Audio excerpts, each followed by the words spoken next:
Advent na. All of us are invited to journey together on a pilgrimage of hope. Nonetheless, we are not only to hope for better things, nor for a better future.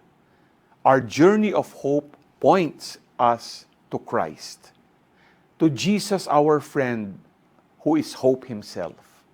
Sa ating gospel ngayong first week of Advent, napakinggan natin ang pagdating ng Panginoon Kristo, isang pagdating na puno ng signs and wonders.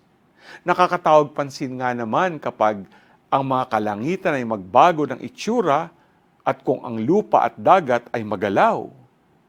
But everything is just a prelude for Him who will come in glory to set all things in its rightful place. Handa na ba kayong magtiwala kay Jesus na Siya ang tunay nating pag-asa? G ka ba?